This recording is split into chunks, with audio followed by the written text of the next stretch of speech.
So post-transcriptional modification and splicing. So what is post-transcriptional modification? Post-translation modification and splicing, they represent critical steps in the journey from the genetic code to functional protein. So the DNA is made into the first an RNA. This RNA needs to be processed. There are certain processings which take place before this RNA is translated by the ribosomes into a proteins.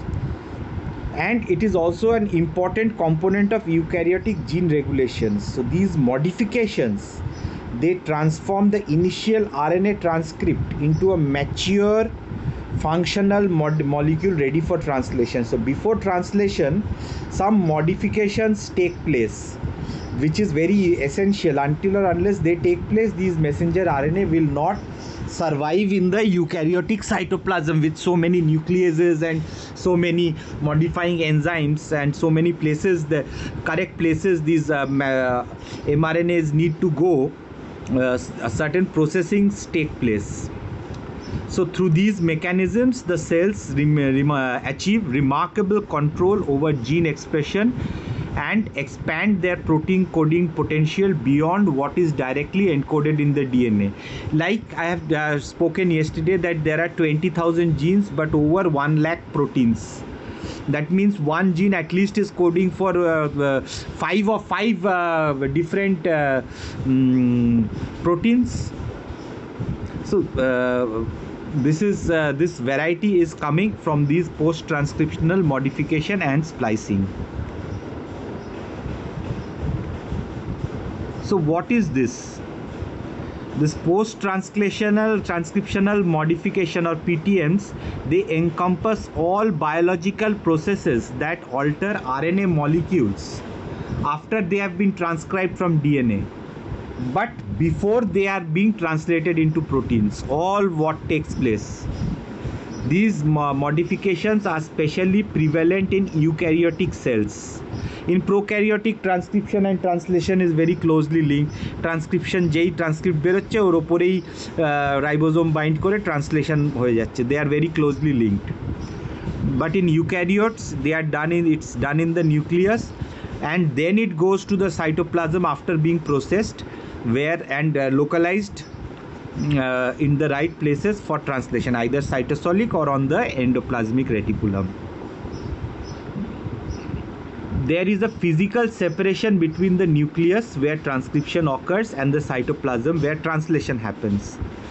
So because of this, it is very necessary that some modifications take place. So these post-transcriptional modifications, they impact the structure. What would be the structure of the RNA, the stability of the RNA, and the function of the RNA molecules, and they play crucial roles in determining which proteins are ultimately expressed and in what quantities. শুধুই an amount of transcript produce থেকে নয়,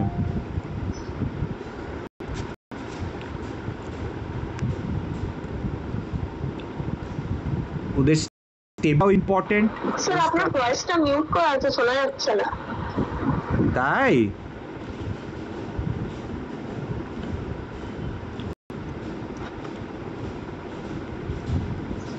ও আচ্ছা, ঠিক আছে।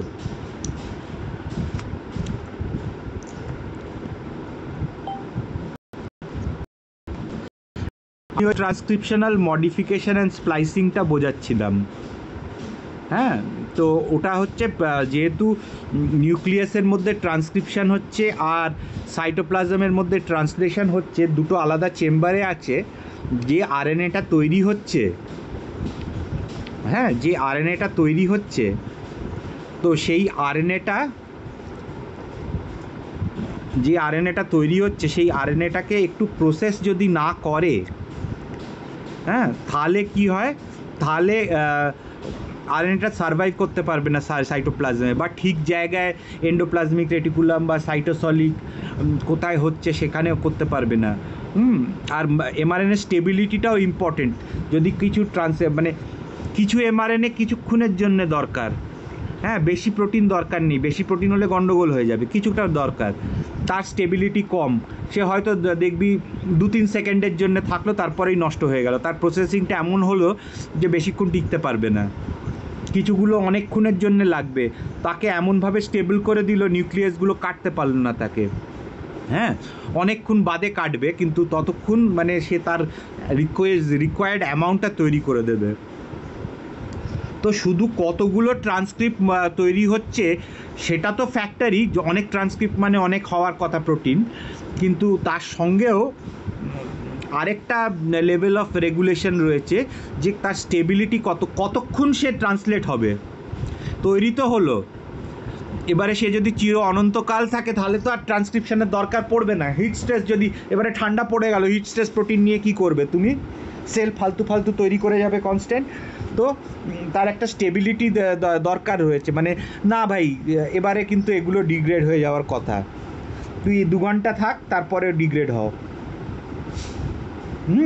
বা তুই আর কিছুগুলো একটুখানির জন্য দরকার, বেশিক্ষণ থাকলে আবার অন্য জিনিস তৈরি হয়ে যাবে। তো সেটাকে পোস্ট ট্রান্সক্রিপশনাল মডিফিকেশন সেই আরএনএটাকে সেইভাবে মডিফাই করে দেয়। তো কী কী পোস্ট ট্রান্সক্রিপশনাল মডিফিকেশন হচ্ছে? প্রথম first modification is 5' capping. A modified 7-methyl guanosine, a modified guanine nucleotide is added to the 5' end of the pre-mRNA. This structure protects the transcript from degradation by nucleases and plays a role in ribosome binding during translation initiation. হ্যাঁ, এই 5' ক্যাপটা না থাকলে মানে উল্টো দিক থেকে 5' nucleus নষ্ট করে দেবে। এই ক্যাপটা আছে বলে নিউক্লিয়াস আর অ্যাটাক করতে পারবে না ওখানে, হ্যাঁ, মানে আর রাইবোজোম বাইন্ডিং ওই ক্যাপটাকে, একটা রাইবোজোম বাইন্ডিং সাইট আছে ওই ক্যাপটাকে আগে রেকগনাইজ করে। দুটো কাজ। আরেকটা যে সেকেন্ড যেটা হয় সেটা হচ্ছে পলিঅ্যাডিনাইলেশন, এ 3' এন্ডেতে যুক্ত হয়ে যায়, সিকোয়েন্স অফ অ্যাডিনিন নিউক্লিওটাইডস পলি এ টেল তৈরি হয়ে যায় at the 3' and of the pre mRNA. যত লম্বা টেল তত বেশি তার স্টেবিলিটি।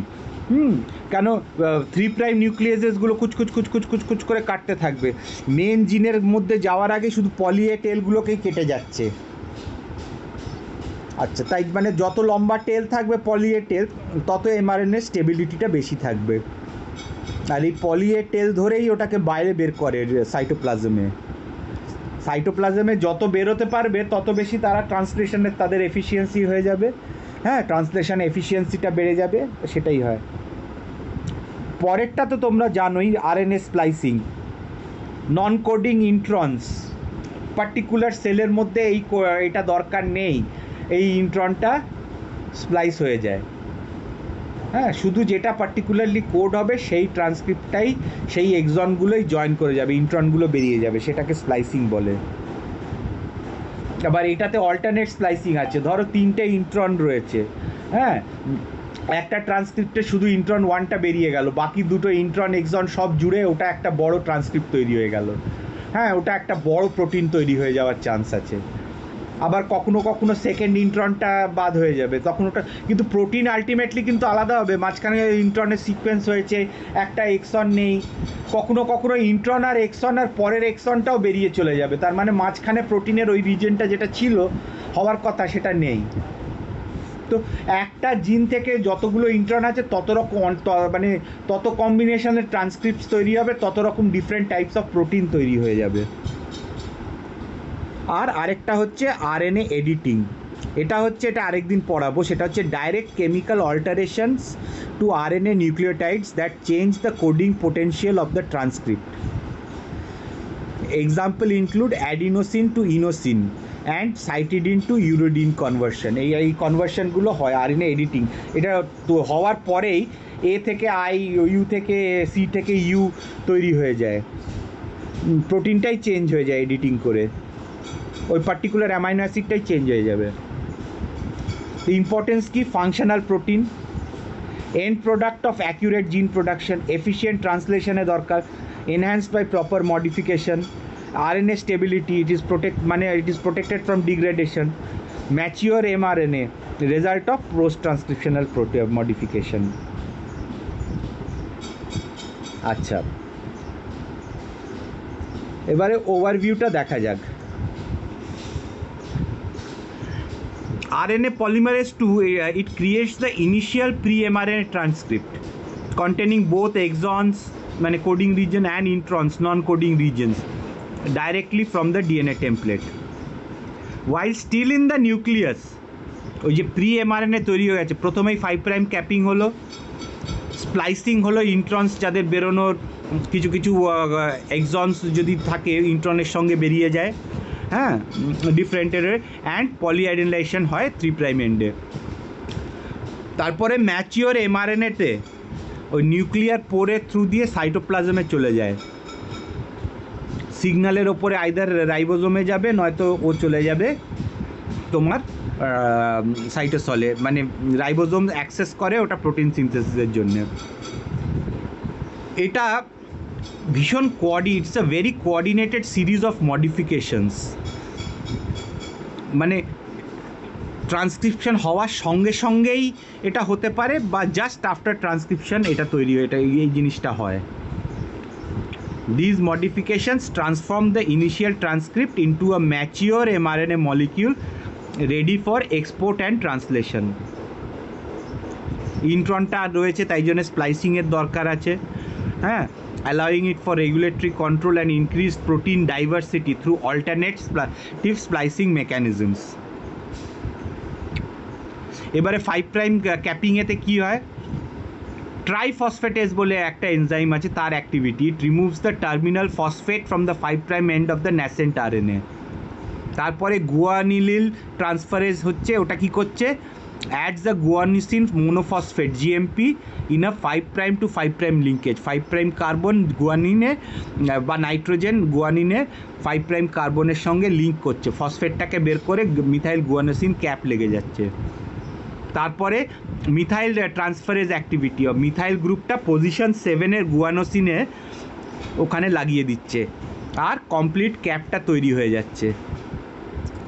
এটা প্রোটেকশন দিচ্ছে 5 প্রাইম এক্সোনিউক্লিয়াস থেকে, বাইরের থেকে, যাতে না ওকে ওই দিক থেকে কাটতে শুরু করে।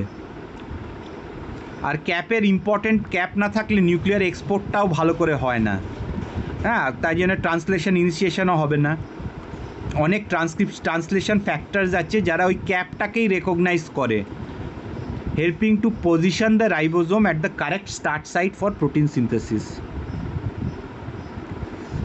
তারপরের জিনিস যেটা হয়, polyadenylation, endonucleotidic cleavage at the polyadenylation signal, একটা AAUA সিগন্যাল আছে, ওখানে কুচ করে কেটে দেয় ওই জায়গাটা, সিগন্যালটা যেই পায় পলিঅ্যাডেনাইলেশন ফ্যাক্টরটা, এনজাইমটা, পলিঅ্যাডেনাইলেজ যে এনজাইমটা, পলিমারেজ কী করে, পলিঅ্যাডেনাইজেশন এনজাইম পলিমারেজ, ওখানে 150 to 250 অ্যাডেনাইন রেসিডিউস নিউক্লিওটাইড লাগিয়ে দেয় ভেতরে। ওর অ্যাটাচ টু দ্য টেল, যত লম্বা তত বেশি স্টেবিলিটি, এটা এনহ্যান্সেস দ্য স্টেবিলিটি, আর নিউক্লিয়ার এক্সপোর্ট আর ট্রান্সলেশন এফিসিয়েন্সিকে বাড়িয়ে দেয়। এই প্রসেস মানে AAUA মানে 10 to 30 nucleotides upstream of the cleavage site AAUA থাকে, AAUA 10 থেকে 30 নিউক্লিওটাইড পরে কুচ করে কেটে দেয়। এটার কাজটা কি, mRNA from degradation from 3 prime exonucleases, it facilitates export from the nucleus to the cytoplasm, enhances translation efficiency by interacting with proteins that bind to the 5 prime cap, creating a closed loop structure that ribosomes prefer। মানে 5 prime ক্যাপেও একটা bind করেছে, 3 প্রাইমে ওটাতেও bind করেছে, করে একটা loop, মানে একটা গোল, একটা ফাঁস তৈরি করেছে, যেটা রাইবোজোম এরকম ফাঁসওয়ালা এমআরএনএ পছন্দ করে বাইন্ড করার জন্যে। আচ্ছা, আরএনএ স্প্লাইসিং এতে কী হয়, ইন্ট্রন রিমুভাল হয়, non coding sequences intron are precisely excised from the pre mRNA transcript, eliminating genetic noise that would other disrupt protein synthesis. অনেক সময় ইন্ট্রনের মধ্যে একটা স্টপ কোডন হলো, তো যেই ওইখানে আসলো কুচ করে কেটে গেল, আর কমপ্লিট হলো না, প্রোটিনটা ছোট প্রোটিন হলো যেটা। তারপরে এক্সন জয়নিং, তারপরে কি হচ্ছে, ওই কোডিং সিকোয়েন্সে ইন্ট্রনটা বেরিয়ে গিয়ে এক্সনটা জুড়ে যায়।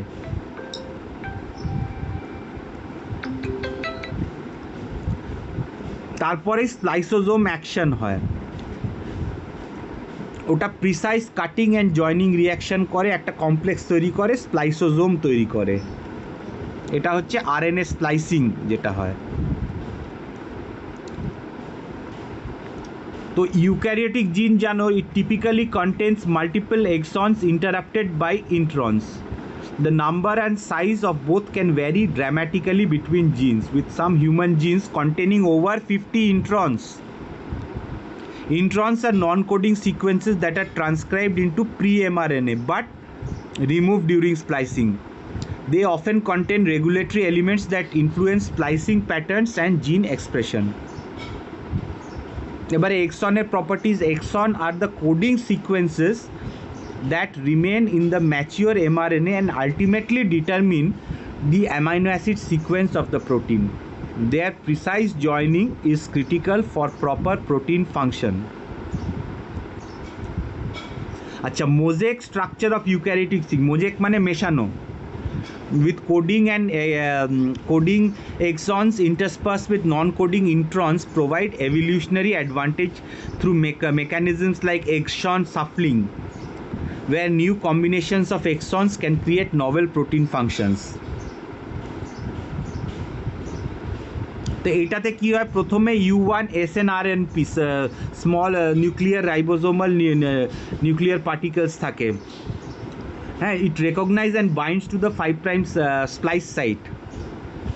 তারপরে U2 SNRP এসে যায়, it binds to the branch point sequence, যেখান থেকে ভাগ হয়ে গেছে, কেটে ব্রাঞ্চ হয়ে যাচ্ছে মাঝখান থেকে, একটা ওয়াই শেপ স্ট্রাকচার তৈরি হচ্ছে ওই জায়গায়, ল্যারিয়াট বলে। তারপরে U4 U6 SNRP করে, it joins as a di SNRP complex, দুজনেই বাইন্ড করছে। তারপরে U5 SNRP এসে helps align the exon for joining. তারপরে প্রোটিন ফ্যাক্টরস এসে কমপ্লিট অ্যাসোসিয়েশনটা দেখিয়ে দেয়। আমি একটা ছবি দেখার চেষ্টা করছি।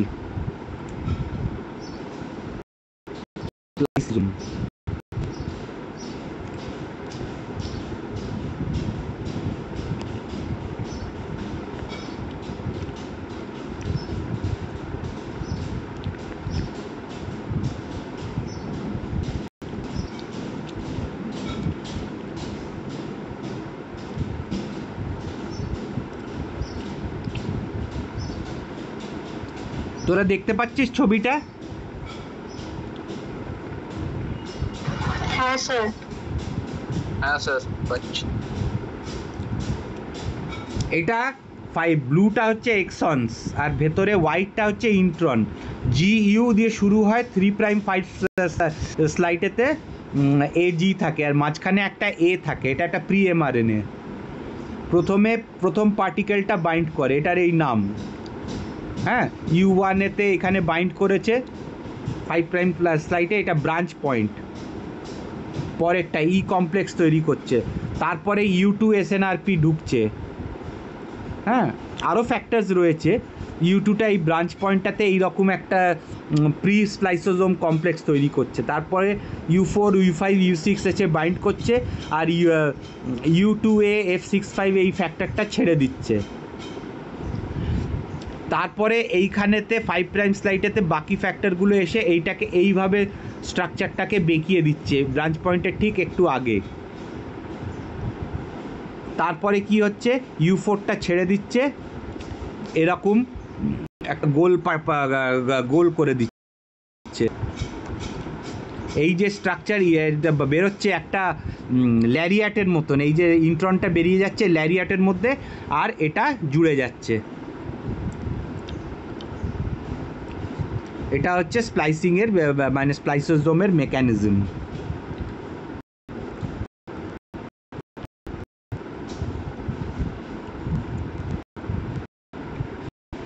এখানে SNRP অ্যান্ড দেয়ার ফাংশনসগুলো রয়েছে। U1 SNRNA, it recognizes the 5' splice site via base pairing. U2 কি করছে, binds branch point, displaces branch point A, U4 U6 কি করছে, U4 initially inhibits U6 releases to activate it. U5 কি করছে, aligns exons for precise joining. U6 কি করছে, forms the catalytic core with U2, মানে জুড়ে ল্যারিয়েটকে নিয়ে বেরিয়ে যাচ্ছে। কি স্প্লাইসিং সিগন্যালসটা কি, 5 প্রাইম স্প্লাইস সাইট, ওটাকে ডোনার সাইট বলে, GU কনসেনসাস।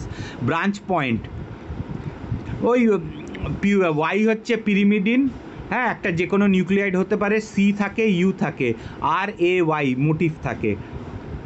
ওয়াই হচ্ছে পিরিমিডিন, এটা হচ্ছে ওই এ মাঝখানের এটা, তারপরে একটা পলিপিরিমিডিন ট্র্যাক্ট থাকে। 3 প্রাইম স্প্লাইস সাইটের আগে একটু পিরিমিডিন রিচ রিজন থাকে,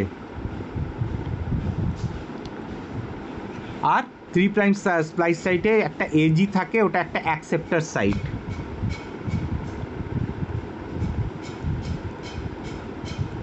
আচ্ছা, স্প্লাইসিং মেকানিজমটাকে যদি তুমি দেখো, স্প্লাইসিওজোম অ্যাসেম্বলিতে U1 বাইন্ডস 5 প্রাইম সাইট, বারবার দেখছিলাম আমরা। U2 binds to the branch point, U4 U6 and U5 join to form the pre-catalytic spliceosome. তারপরের স্টেপটা হচ্ছে ফার্স্ট ট্রান্সএস্টারিফিকেশন। দ্য 2 prime OH of the branch point adenosine, যে অ্যাডেনোসিনটা মাঝখানে দেখলি, attacks the phosphodiester bond at the 5 prime 5 slide, মানে মাঝখানটা 5 প্রাইমেতে attack করছে, একটা ল্যারিয়েটের ইন্টারমিডিয়েট তৈরি করছে। তারপরে সেকেন্ড ট্রান্সএস্টারিফিকেশন হচ্ছে 3 prime OH of the 5 prime exon, it attacks the phosphodiester bond at the, মানে 5 প্রাইম এক্সনের যে শেষটা রয়েছে ওটা অ্যাটাক করছে 3 প্রাইমের মানে স্প্লাইস সাইটেতে করে, কি করছে, এক্সনটা জয়েন করছে, আর এটা ল্যারিয়েট হয়ে বেরিয়ে রয়েছে, আর কুচুক করে কেটে দিচ্ছে পরের স্টেপটাতে, স্প্লাইসিওজোম ডিসঅ্যাসেম্বলি। এটা হচ্ছে splicing mechanism stepwise process.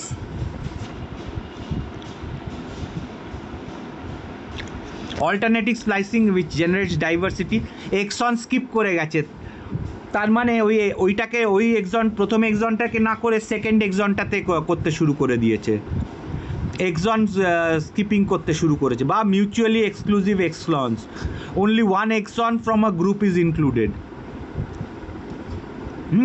তারপরে ইন্ট্রনকে রিটেন করে ফেলছে। অল্টারনেট 5 প্রাইম সাইটস, মানে স্প্লাইসিংয়ের সাইটটা একটু আলাদা, হয়তো 10টা নিউক্লিওটাইড পরেও আরেকটা সিগন্যাল রয়েছে, অন্য জায়গায় ইন্ট্রনে স্প্লাইস করছে। AUGA যে সাইটটা মাঝখানে ব্রাঞ্চ পয়েন্টটা, মানে একটা ইন্ট্রনের মধ্যে 2 রকম ইন্ট্রন আছে, হ্যাঁ, আইদার প্রথম ইন্ট্রনটা স্প্লাইস হচ্ছে বা সেকেন্ড ইন্ট্রনটা স্প্লাইস হচ্ছে, কিন্তু বাকিটা জুড়ে যাচ্ছে, তাতে কিন্তু একটা অন্যরকম প্রোটিনের অ্যামাইনো অ্যাসিডগুলো চেঞ্জ হয়ে যাচ্ছে ওখানে।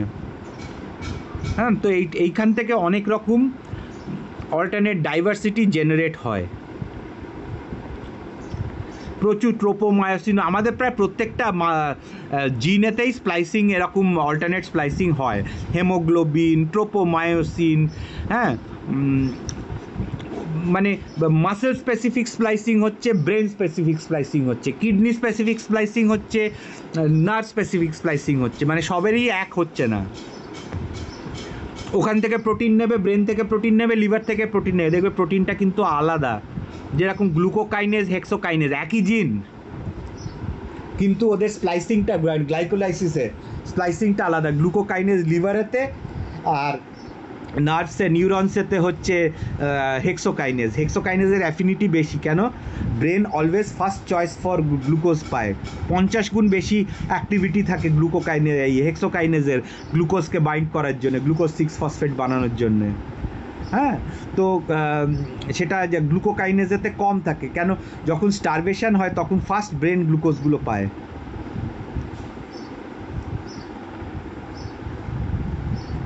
মানে প্রথমে তো তুমি ফ্ল্যাট হয়ে, লিভারের জন্য তুমি ফ্ল্যাট হয়ে শুয়ে পড়লে, কিন্তু তোমার ব্রেন বন্ধ হয়ে গেলে তো তুমি ডেড। তাই জন্য ব্রেনকে আগে যা গ্লুকোজটা দিয়ে দিচ্ছে। মানুষ যখন না খেতে পেয়ে মরে, প্রথমে শরীর শুয়ে পড়ে, মানে liver, other kidneys, other organs কাজ করছে না। এবারে আমরা আসি regulatory elements and factors. Cis acting elements আছে, এক্সন স্প্লাইসিং এনহ্যান্সার্স। সিস মানে হচ্ছে পাশে, ট্রান্স মানে হচ্ছে অন্য আরেকটা জায়গায়,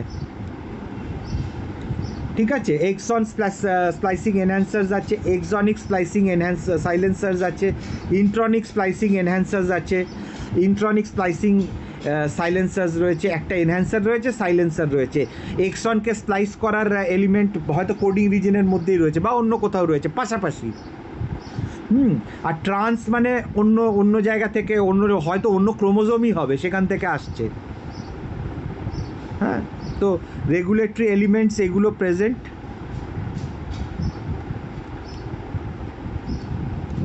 স্প্লাইসিং এরার হলেই কিন্তু অনেক রকম ডিজিজ হয়। ধরো তোমার যদি হেক্সোকাইনেস যদি লিভারে তৈরি হতে শুরু করে, হ্যাঁ, তো যখন তুমি স্টারভেশন হচ্ছে তখন তোমার লিভার খেয়ে নিচ্ছে, তোমার কিন্তু ব্রেন তখন একটা কনফিউশনে থাকছে, সে এনাফ পাচ্ছে না গ্লুকোজ। অনেক রকম ক্যান্সার অ্যাসোসিয়েটেড স্প্লাইসিং ফ্যাক্টরস থাকে, অনেক রকম ডিজিজেস থাকে অ্যাবারেন্ট স্প্লাইসিংয়ে যদি না হয়। যেরকম ফ্যাক্টরস মানে mutation in splicing factors like SF3B1, U2AF1, হ্যাঁ, প্রচুর ক্যান্সারে এগুলো পাওয়া যায়, মানে রেগুলেশনটা হয় না ঠিক করে। আচ্ছা, এই RNA এডিটিংটা আমি আরেক দিন পড়াবো, এটা আর একটু কমপ্লিটলি পড়াতে হবে, এরকম ব্রিফলি গেলে চলবে না। ঠিক আছে, তাহলে এইটা হচ্ছে ইন্টিগ্রেশন উইথ জিন এক্সপ্রেশন কন্ট্রোল। ট্রান্সক্রিপশনাল কন্ট্রোল হলো, পোস্ট ট্রান্সক্রিপশনাল কন্ট্রোল হলো, নিউক্লিয়ার এক্সপোর্ট কন্ট্রোল হলো, ট্রান্সলেশনাল কন্ট্রোল হলো, তারপরে এমআরএনএ স্টেবিলিটির কন্ট্রোল হলো। মানে বিফোর ট্রান্সলেশন কত রকম কন্ট্রোল হচ্ছে পোস্ট ট্রান্সক্রিপশন কন্ট্রোলে।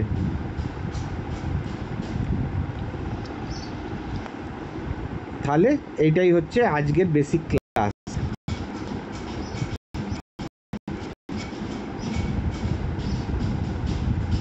তোদের কোনো কোয়েশ্চেন আছে?